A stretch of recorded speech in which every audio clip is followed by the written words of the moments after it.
एक बार की बात है, गौतम बुद्ध अपने शिष्यों के साथ गांव से एक बड़े नगर की ओर जा रहे थे। गर्मी के दिन थे, रास्ता भी काफी लंबा था।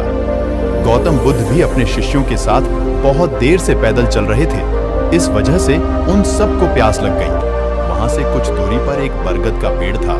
सभी लोग उस वृक्ष के पास पहुंचे।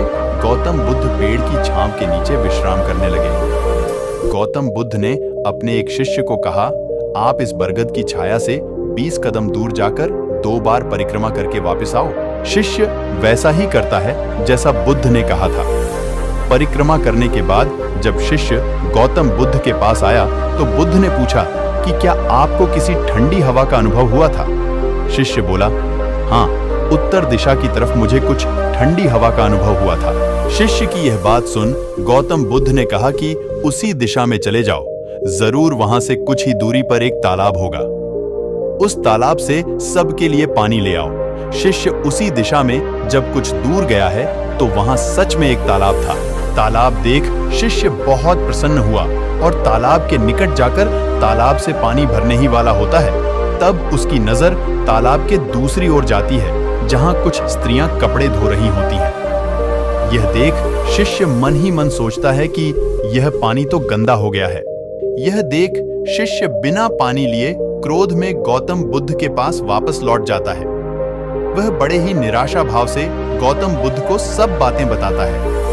शिष्य की बातें सुन उनमें से एक शिष्य बोलता है कि हमें तुरंत यहाँ से निकलना चाहिए, किसी दूसरी जगह पानी की खोज करनी चाहिए, नहीं तो प्यास के मारे हमारी जान निकल जाएगी। गौतम बुद्ध सभी को शांत होने के लिए कहते हैं और बोलते हैं कि धैर्य रखो, कुछ देर यही बैठो, उचित समय आने तक संयम बनाए रखो।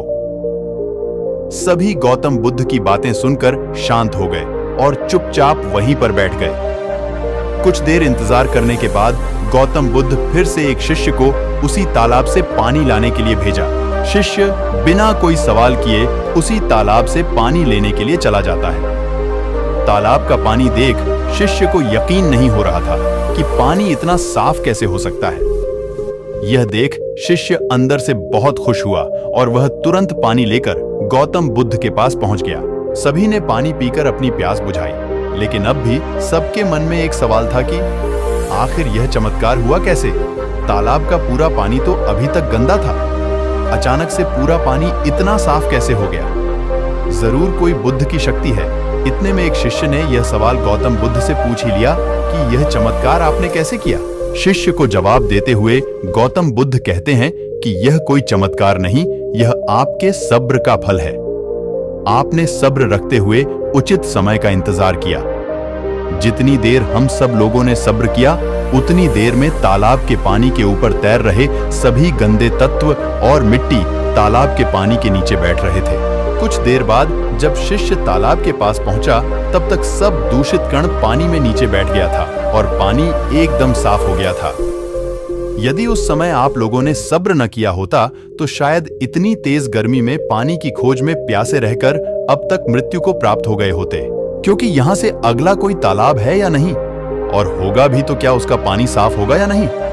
इन सब कारणों से आप कभी प्यास न बुझा पाते और प्यास से मर जाते।